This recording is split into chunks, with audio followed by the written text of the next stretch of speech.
Hello, it's Mary Bartos of the Bartos Group of Premier Plus Realty, and I am super delighted to give you another real estate connection. And this month we have, from no particular order, Lisa Chinatti from Westford, Massachusetts. We have Karen Peters from Wayne, New Jersey, and Byron Lazine from the shoreline of Connecticut. We're going to go with the city of Madison, Connecticut. Is that fair to say?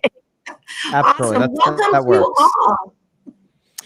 Thank you for much, taking Mary. the time.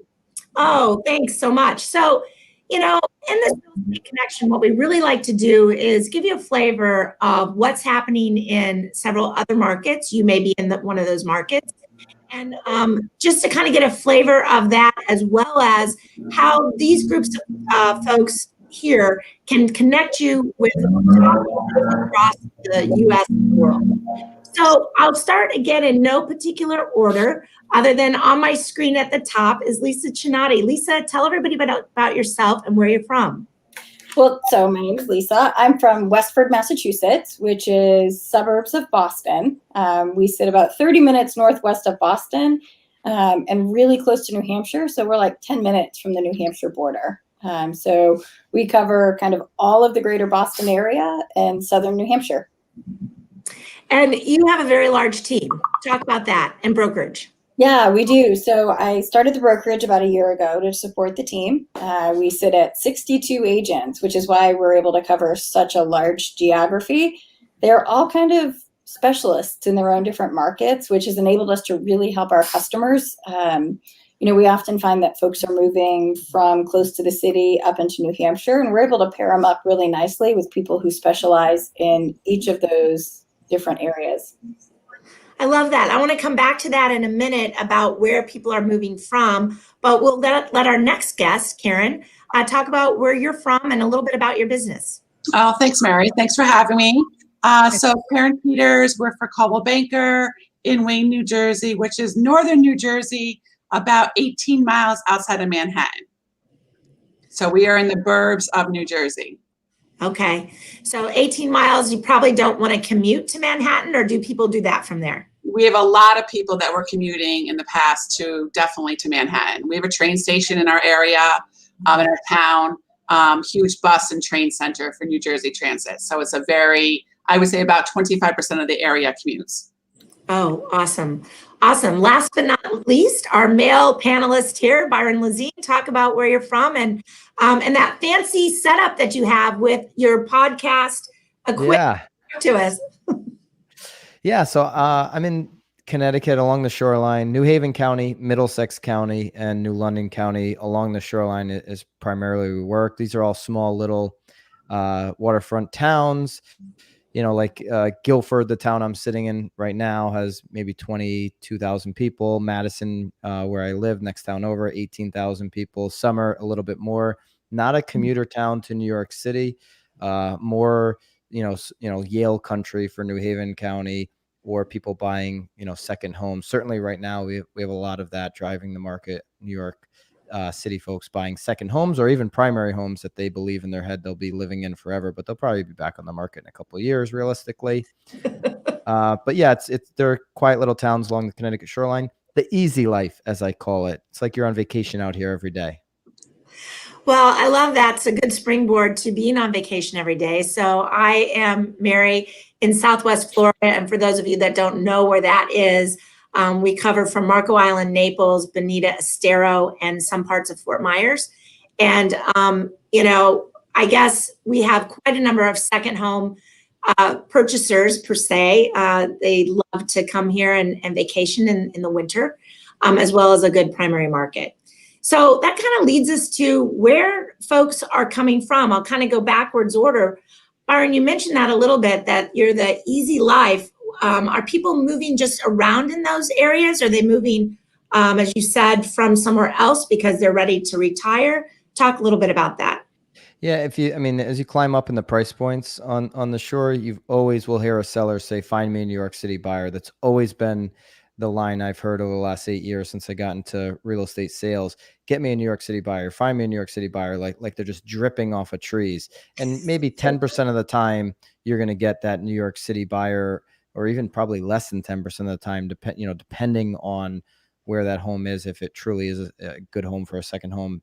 Now we're up closer to 50% of the leads that we're seeing come through, say, Zillow or on our listings, where these buyers are from the greater New York City area. And they really do believe they'll be out here for the long haul, that they're going to be able, they're getting either told by their employer or in their own head that I'm going to be able to work from the home office forever. I personally don't believe that to be true. So I'm a little more cautious when I talk to buyers. Are you certain you're going to be able to work from that bedroom over there for the rest of your life? Like, are you really sure about that? Right. Right. Because they are Right. driving this market. We've seen a 16% jump from this time last year in average sale homes. And it's because that New York buyer that every seller always wished and hoped for is actually here. It's like their one little moment to strike right now. How long it's going to last, no idea. But the New York City buyer is driving our market right now. Well, you bring up a good point, because what we're seeing, because our single family homes and vacant land are being driven, because CNBC phrased it best, the 3 Ps. People want a pool in our area, they want privacy, and the third thing they want is property, which is land, and versus the condos. So which has been the opposite. It's been the opposite from the last 10 years, where everybody wanted to downsize, they wanted less, and then all of a sudden it flipped overnight. Yeah. Multi-generation families are coming into one place because the grandkids and the parents don't have to, go into that job. Google now is saying that you don't have to come back until mid to late 2021. That to me blows my mind into an office. Karen, are you seeing the same thing? Where are your buyers coming in from, and where are your sellers going to? So we have a lot of buyers just coming in from our general area, first-time buyers. And then we have the move-up buyers, and all that's based on interest rates. As we all know, they're historically low, and it's so inexpensive to get the interest rates right now, and it gives you so much affordability.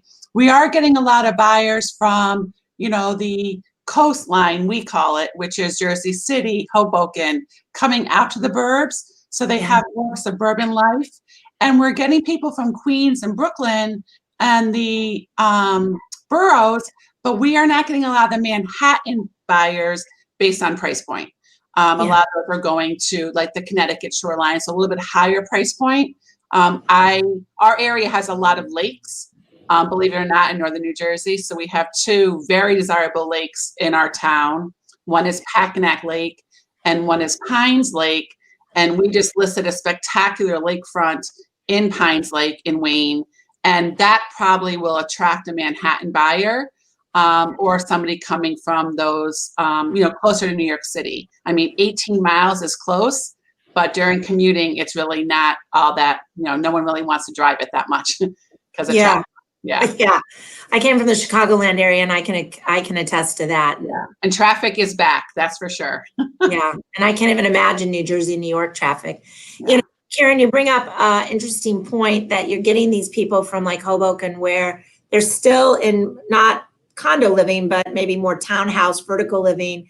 One of our peers there said, if you had a backyard or an outside space, that was great. You're much bigger. You have large acreage on your land? Tell us about. Well, we really don't. I would say our property sizes realistically the average is probably 100 by 150. Okay. So, it's just a nice, beautiful backyard. As we all have already mentioned, pools. My goodness, if you have a pool, you are the cream of the crop. It's a golden ticket to selling. Our inventory is very low. We do have multiple offer situations. We have lines at open houses with safety. So it's if you're a seller, now is the time. I want to echo, now is the time. And I just, before we go back to Lisa, you had one property sold in 2.5 days, but remind me again, how many offers? So the house was on a busy road in Wayne at an entry-level price point of $374 for a single-family home. It was a smaller home, beautiful piece of property, kind of unusual for that price point. And we had 142 showings in 2.5 days. And we had it was a little challenging. Blows my hair back. Yeah, we had traffic jams, we had lines, and we had a lot of aggravated people, but we did get 29 offers on the property. Good goodness. And that is not, I had another one that had 90 some showings and we had 17 offers. I mean, it's very exciting for the sellers and it's exciting for the buyers too. As long as you're working with somebody that knows what they're doing and can put them into a strong bidding war position, you know, we're selling. We definitely are. I love hearing that because it is about who you work with in this market. Lisa, talk about what's happening in your market in Massachusetts because you're on fire. Yeah, so we're I've always kind of said we're a meat and potatoes purchase. We're not like Byron and that kind of luxury price point. And we service a lot of working class families, which has been really good for us. We're also far enough away from the city where, you know, you can get half an acre to 2 acres of land in a big backyard with a pool or some of those other really desirable features. So we're seeing a lot of migration going west and going north as people are moving from closer to the city. I think particularly as a lot of companies up here have announced that they're not going back to in-person work this year and even for most of next year. We're seeing a lot of companies that have already put out messages to their entire staff base that they're closed through June of 2021 to in-person work. Yeah. And so I think the desire to be super close to the city, to Boston itself, is decreasing because you can increase your quality of life by moving a little bit further west with a bigger yard, a bigger house.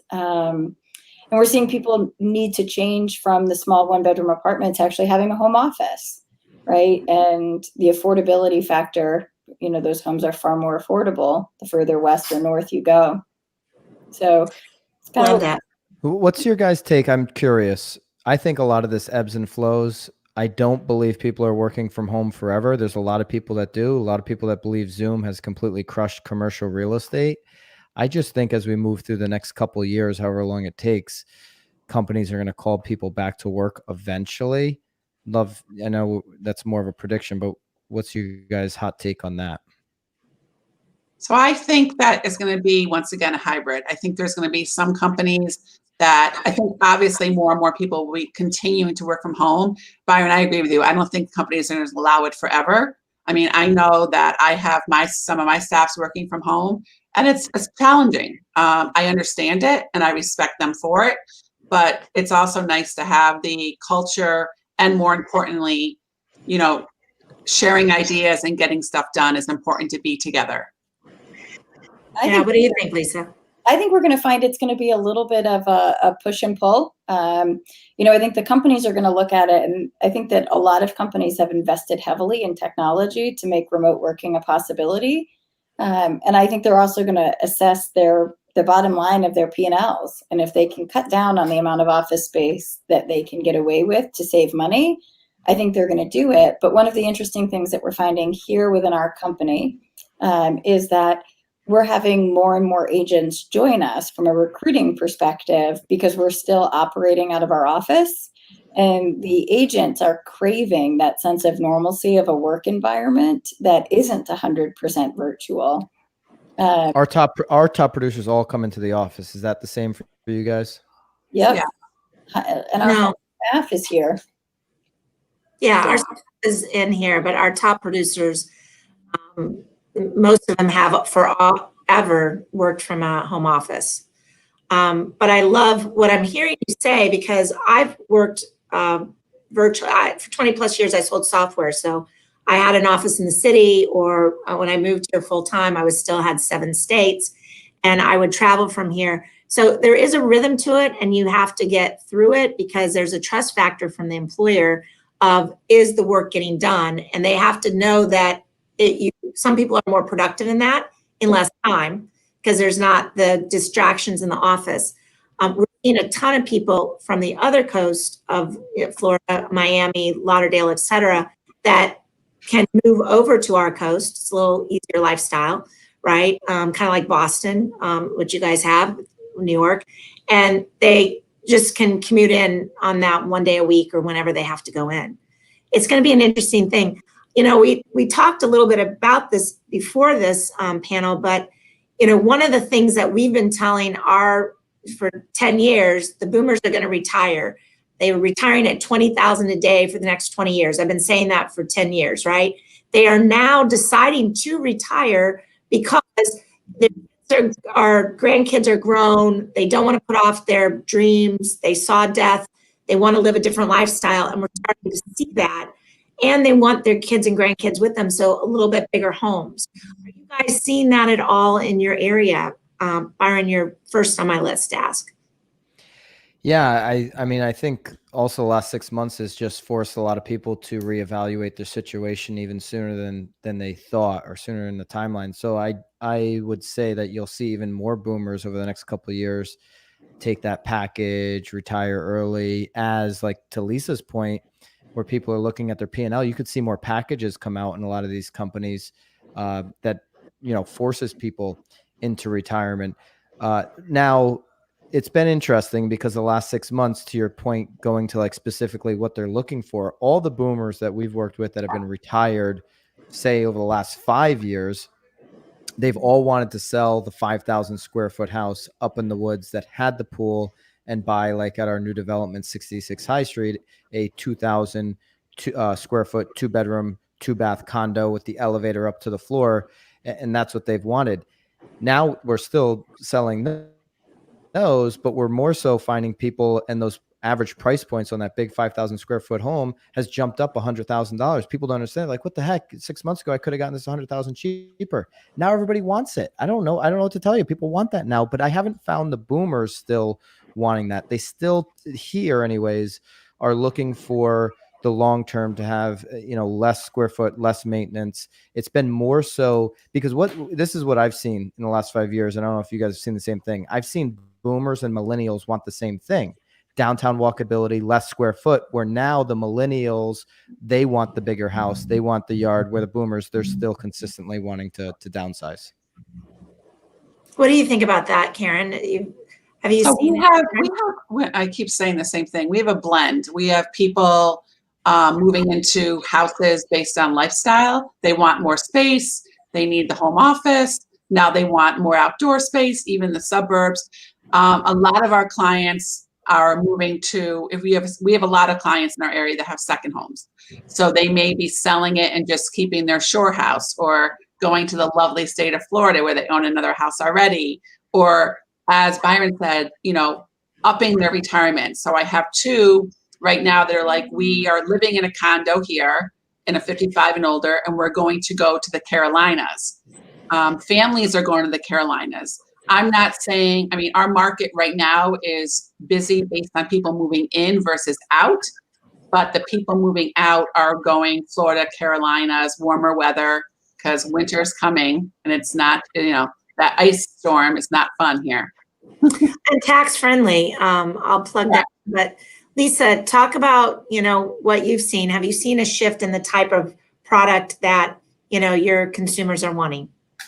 So with our boomers, we're finding that, you know, maybe like even a year ago, we were having them sell the big, for us, it's not 5,000 square feet like Byron. We're not all bougie like that. We're, you know, more like 3,000 square feet. And we were finding that about a year ago that they were moving heavily to 55 plus communities, more like condo style living, and even detached condo style. And I think what we're finding a lot of right now is that that's not so much in favor as a really nice single family executive style ranch, like a high end ranch, but not in that kind of condo community feel, still remaining very single family. Yeah, it's been an interesting shift. It was very interesting. For the first time, I want to say in my career, I actually sold a house a couple of weeks ago based on working from home. And we all like to say, you know, love where you live. And I finally had to say to my client, you know, you are working from home and you love this space, and you'll be working from home. You were working from home before, but you were going in the office 3 days a week.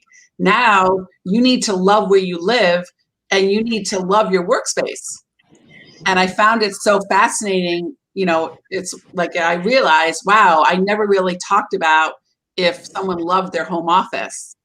And now this is the life that we're living. So you need to love your home and love your office in your home. I love that you said that, Karen, because we all, again, I'll remind everyone here watching us that we are interconnected through a very large organization of top producing agents across the US and the world. And we all subscribe to Keeping Current Matters. And David Childers just said a couple of weeks ago, the analyst, one of the key analysts there, that home has become even more important than it ever was. And that just resonated with me. And Karen, what you just said about that home office, if you don't love it and you got to be there, and what about your kids if you have to homeschool? Lisa, are your kids back in school, or are they, what's your choice there?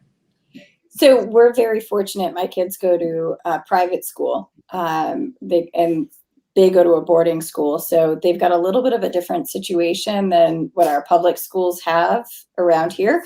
Our public schools, what we're finding is that they're doing a hybrid. And one of the things that I really am, kind of keeping my finger on the pulse with what's going on in the micro market, really around my office, is where a lot of these families are dual income families, and the hybrid plans that our communities have put in place make it very difficult for those dual income families to juggle the balance of educating their kids at home and still maintaining two jobs. And so I think we're going to find that there's going to be some migration of people who are downsizing just by virtue of having to juggle this kind of hybrid situation. And it's tough because I think it is the right call in a lot of ways, but it's not the easy call in the other way. So you think that they're going to need to downsize because one person's going to have to stop working? Is that your thought? Yeah, I do. I think, looking at, some families have the option of putting together, I'm sure we've all kind of heard it in our own markets, these learning pods and those different kind of things. But I don't think that that's an option for every family, or, something that every family wants to do. And I think that, our hybrid option is the kids are going to go to school for a half a day every other week, and then do remote learning in the afternoon for the half day that they're not in school, and then a full remote plan for the second week. And so the reality is and busing is totally changed, right? Because we can't pack the buses the way that we used to either. No. And it's just it's a very difficult thing to sustain. And so those families that needed the dual income to carry on bigger mortgages are going to be facing some tough decisions. And also, I have a client who's facing that decision if our town does go virtual, because it hasn't been 100% announced what they're doing, because it keeps changing. And she said to me, I'm probably gonna have to quit my job. All right. And if the school does go virtual, they're going to go to a private school. And then she was like, well, if we go to that private school, that's a 20-minute drive. So we're probably going to sell, as Lisa said, regardless of both, with both decisions. So because if she quits her job, they have to downsize. And if they go private school, they want to move closer. So it's very interesting what's really, making the move, I guess you would say. That is fascinating. Go ahead, Lisa. I was going to say, I think for some of those families too that I've chatted with, often families with children, right, select the communities that they live in based upon the public school system. And those public school systems that are super desirable generally have higher property taxes, right? And if you choose to take your kids out of that public school system, do they then make the choice to move to a community with a lower property tax rate to kind of offset some of the tuition at the public schools? At the private schools. And I think we're going to see some of that happening as well. Whether it's sustained, I don't know if we'll see it sustained after all of this shakes out, but it'll be interesting to watch. I'm also curious and not to ask a question, Mary, because I know you invited us, but No, I love it. Who's had clients that are moving based on lifestyle? Like I lived through COVID, I'm blessed, everyone's healthy, but I don't want to live that crazy lifestyle anymore. My family's taken it back to basics a little bit. We've had, continuing with the family dinners, which we always did, but now, we want to continue doing that. So you become a little bit more reflective of what you want for your life. Yeah, without a doubt. I mean, in a second home market like we are, and Byron, to your probably the same, people are really going, what do I want to do? What does lifestyle look like to me? That whether I'm retiring or I'm working and I'm working from home, do I want to be in that, crazed environment that I was once in? It's really a good question. Byron, what are your thoughts? I mean, well, the New York City, right? the New York City buyer especially, right? Because I mean, I haven't been to Manhattan during the pandemic, but I've talked to a lot of people out here on the Connecticut shoreline driving directly from Manhattan, and it is not the downtown Manhattan that we love to go and enjoy and go to a restaurant and feel the energy and the vibe of all the people. I mean, that's what made that the best city in the world, was the people, not necessarily the buildings. Yeah. The buildings were there to support the people. And without the people, you don't get that collaboration and just that whole vibe. You don't feel it. So it's a ghost town Energy. right now. The energy. Yeah. The energy's gone. And so people are coming out here and they're saying just that. Like, I want to have a different lifestyle. I want, having 1,000 square feet or 750 square feet in the city isn't as cool as it was when everybody else was there. And they are reevaluating their life on that level. And so, yeah, there's been winners and losers in this pandemic, and the rural areas like ours have really benefited from that. My thought, though, is I always thought this would happen when technology I'd never thought of a pandemic, I don't think anybody did. But I thought, like, when we went Flintstones mode and had flying cars and Teslas were just driving everybody everywhere, then everybody would go back to the rural living because it wouldn't matter where you live, and it would all be about like having this great home environment. But this is kind of fast forwarded everything. Well, The Jetsons. I think you were thinking the Jetsons. Jetsons. What did I say? Flintstones? Yeah, No, just saying. Flintstones would be bad for the rural. Jetsons. Flintstones were the wood stone tires, Jetsons. Byron. But see, I miss hanging out with these guys like so much. All you guys, like, so much. it's crazy because if we were all together, somebody would have smacked me up across the back of the head. Okay, we totally did. Go ahead, Karen. You wanted to say something. Speaking of stones and not tires, I also thought it was so interesting. We spent a lot of time talking about outdoor space, right? Mm-hmm. And I had a client. We're putting a house in the market tomorrow, and we were prepping the house for the market to make sure everything was perfect. And they needed some paver work done. We called like many paver people, and they were like, "We can come to you in December." And we're like, "December? That's not going to work. This house is going on the market Friday." But everyone's redoing their outdoor spaces because they want to. That's where we're spending so much time. And I thought it was so interesting, when you talked about the 3 Ps. I guess we should add patios to that 3 Ps of outdoor living. I like it. We'll rename it the 4 Ps. I know, but it's so true because space that, everybody wants to be able to enjoy what they have and, be prepared for what may happen. Absolutely, for sure. It's, one of the things that's driving people into Florida and the Carolinas, like you mentioned, Karen, is taxes. We are super tax friendly. So we have, in the state of Florida, we have no state income tax, and our property taxes are about 1% of a purchase price. So you buy $1 million home, and it's $10,000. And since you can write $10,000 off on your taxes so far this year, may change in the future, that $1 million home in some areas are $30,000 in taxes. So people are kind of flocking here for those very reasons, among others. But it's quite an interesting thought on where do people want to live? What does lifestyle look like? And, I think school is one of them, that home office. Lisa, if your folks are downsizing to change, for whatever reason, are they also needing that, home office space as well in the house? Yeah, we're finding it super important for just about everybody because I think, downsizing doesn't necessarily mean retiring and not working, at least not yet.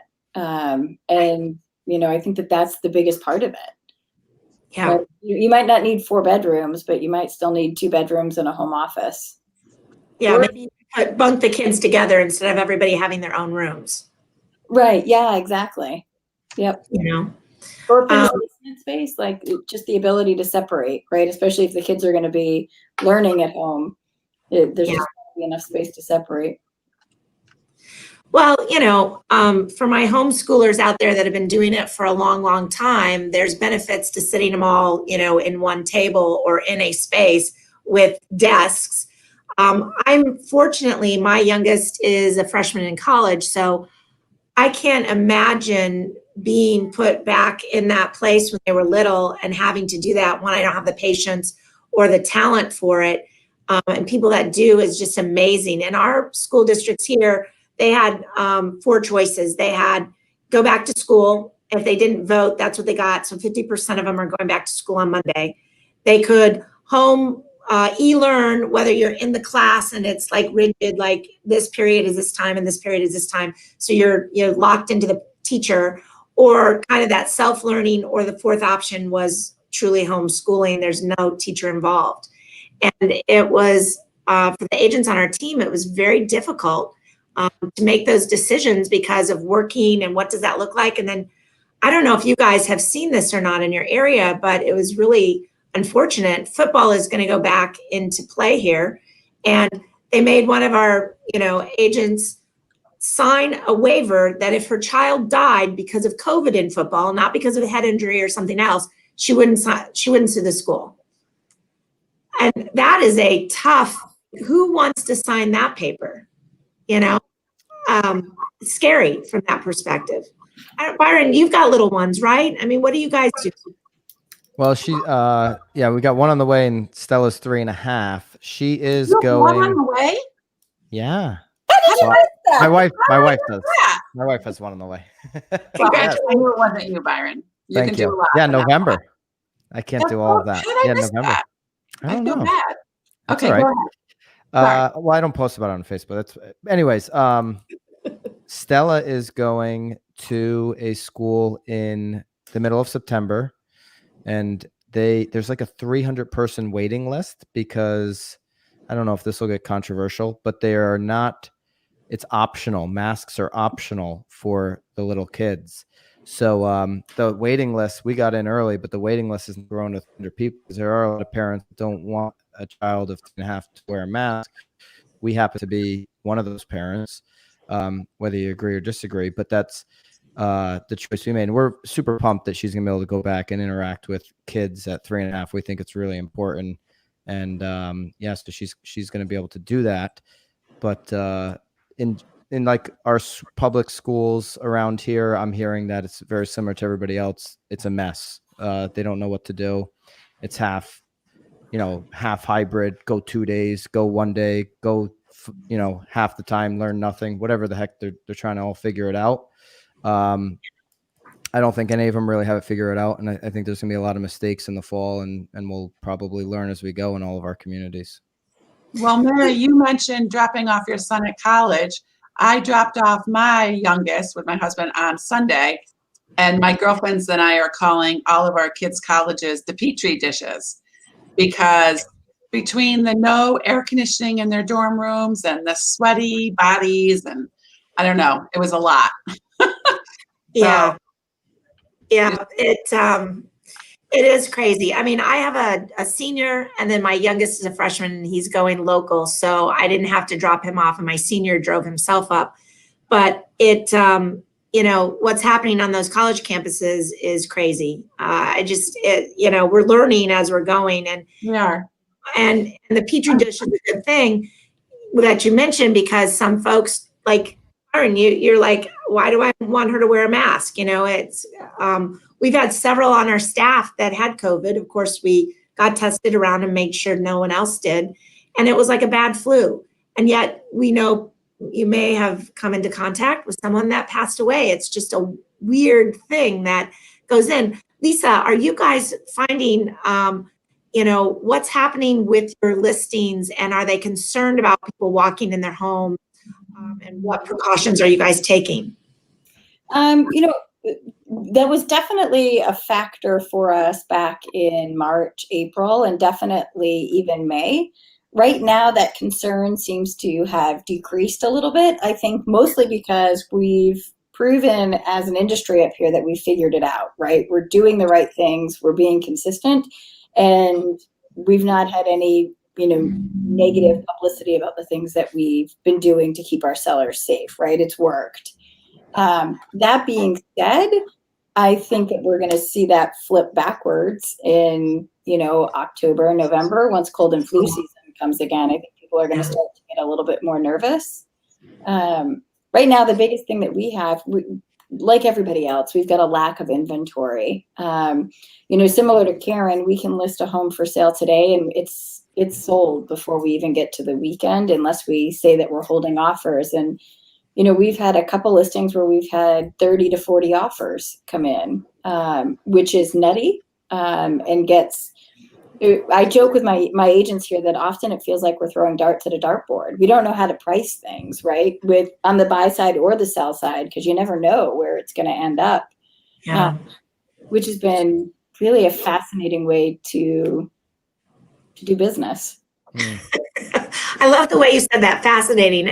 And to you that are watching, fascinating has a lot of different ideas on that. Good, fascinating, bad, fascinating in the middle, but it sums it all up in one word. It's it is fascinating. Karen, what about you guys? I mean, is there concern in your area, people walking into a home, and are they hyper concerned that way? I would say that we have calmed down a little bit, but definitely, I would say by 10%. I agree with Lisa that it's going to take a swing back up. I had a listing appointment before this, and they were very concerned. So I think it depends on how the family's been affected, and their beliefs. I mean, not, once again, as Byron said, not to be political, but there's a lot of different beliefs out there. Yeah. So it depends on who you're meeting with. Yeah. And what their fears are. It always comes down to customer service, explaining it.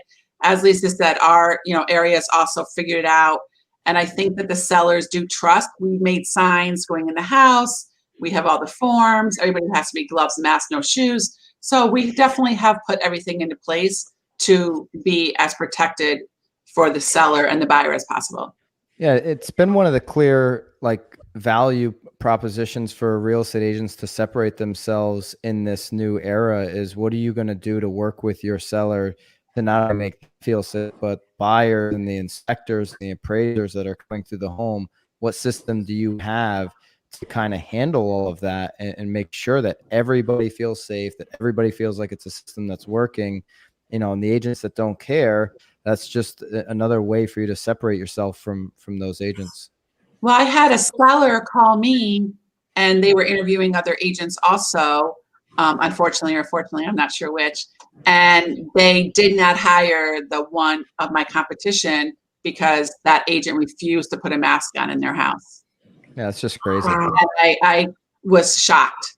I thought, very, first of all, upsetting, and second of all, it's rude, upsetting, and unprofessional.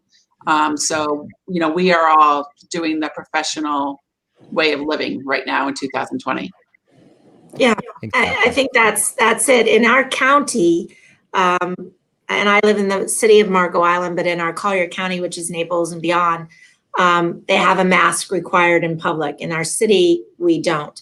But I feel like when I'm in public, I should abide to that, just to be, courteous to those around me, because we do have a tender, a little bit older population. And, my sister hasn't come out of her house since March because she has Lou Gehrig's disease. And if she gets this, she won't live through it because of her, she won't be able to breathe. That's how she'll pass. And it's sad to say, but she knows that. And so she keeps back and keeps her distance. And so with people with health issues, it is absolutely essential to do that. And Byron, did you guys pivot like we did that electronic, virtual open houses, 3D walkthroughs, all those things? You're still providing those, and we're probably one of the first to provide them in our area, right? Yeah, we were doing that right out of the gates, because certainly here in the Northeast, we got hit kind of, I guess, first. And so it's been less. Now people are missing homes and that they want to just get right into them and do that private tour. So, in April and in May, we were doing a lot of virtual showings. We were seeing some properties more so than I've ever seen, even sell sight unseen through the virtual tour. But less right now because our numbers are so down here in Connecticut. Although I will help you out here, Mary, because you guys are taking so much heat in Florida, not just the humidity heat, but like the heat on the COVID numbers. All three of our states still have way more deaths per million people. Massachusetts, New Jersey, Connecticut, and New York are the four highest deaths per million people, above countries, above the US, and above Florida, which everybody wants to beat up right now. And I think Florida's done a great job protecting that older population. So not enough people are saying that. Not enough people are willing to say that. Your state's done a really good job protecting the older population, the vulnerable population. Thank you. I think they in general are protecting themselves for sure. But July was when we hit our peak, right? And you guys were hitting your peaks back in the winter. This disease, this virus loves to be inside, right? So if you're inside because of the heat or you're inside because of the cold, you're still inside. And hence why, when the Northeast, where you guys were getting hit, I felt like I was in Disney World, every day because, I was still in the cars. One of our dear friends, shout out to Joy Metalius, was looking at me, and she's my accountability partner, and said, "What are you doing? Like, get a grip." And I'm like, "It's not affecting us here." There were like, 10 people on my entire island that, were affected by it. So we've kind of done some crazy things with that, but thank you for putting that out there. I think, it's an interesting time that you bring up that people are now going back into the homes and masking and being relevant to the homeowner of what they want. Like, we sell a lot of vacant homes. So if you go in without a mask and you're comfortable, no big deal. But if you have someone in there, you better make sure we have the precautions, right? I know there's a lot of great things in general to everyone that's listening that is looking to buy or sell. Inventory is needed in all four of our markets. So if you're thinking about selling and you know one of these amazing agents on this panel, please reach out. If you're thinking about selling and you kind of know one of these amazing agents and you're not in their market, reach out and they will refer you to someone in your market. That's the benefit of working with a great organization that we're all part of these top 1% of agents, or even, smaller percent that we have in the US and around the world. Lisa, what last thoughts do you have for those that are listening to us today? I think that, despite kind of all of the stuff that we've talked about and, the stressors of the market and that kind of stuff, I still think it's an absolutely great market to find some opportunity as both a seller and a buyer. And whether it's for owner occupied or investment purposes, I think, the low interest rates in particular make it a bigger part of that opportunity and something that everyone needs to keep in mind. Oh, totally agreed. Karen, what are your thoughts on kind of summarizing? I mean, as Lisa said, with the interest rates and the opportunities of homes on the market or homes that have been put on the market and sat for a while, those are really those are missed opportunities. Our inventory is very, very low, but we do have some homes that kind of got stuck. And those are, something that someone can really do well with. Our favorite motto is we believe in family and home. And I think it's very important to know that, it matters who you work with, as I mentioned with the bidding wars. And if you're a seller, we need listings. So now's the time for you. That's for sure. Without a doubt. Byron, last thoughts? I mean, I think it's the time not to buy dumb shit. Like, really be conscious of what you're buying. And to Lisa's point and Karen's point about there's still opportunities out there. The interest rates are low. I don't think buying real estate would ever be dumb, right? I mean, it's a lot smarter than think about all the waste, even any of us, with all the travel we do, I think we're all going to probably do unnecessary travel a little bit less in the future. Like all that money you used to waste, spend it wisely, save some money. And certainly, I think we've learned over the last 6 months how important investing in real estate and having an investment that you can actually use, that's tangible, that you can get enjoyment out of, how valuable that is when people really put perspective on their world. I love that you said that home has more value than it ever did. And now as we're evaluating everything that's happening in the world and what that looks like for our families and our businesses, what I tell you I am missing the most is loving and hugging on people. You know, as a people person, that's a struggle for me to keep a little more distant. But I do believe that's going to come back. We're going to, you know, fight through this. And dirt is always a great investment, whether it's, you know, in a single family home or condo, vacant land, you know, investment, property, owner occupied, whatever that is, dirt is a great place. So again, I put it out to everyone listening to us and may potentially listen in the future. If you're thinking about selling or buying and you know one of these faces, whether you're in their market or not, please reach out because they have access to some amazing agents that can help you get done what you'd like to do, whether that's buying or selling in this amazing world that we're in right now. So I thank you all for coming. Until next time, ciao for now. Bye, guys. Thank Bye, you, Mary. Bye, guys. See you Thank you, Mary. soon. See you guys. Absolutely. Thank you.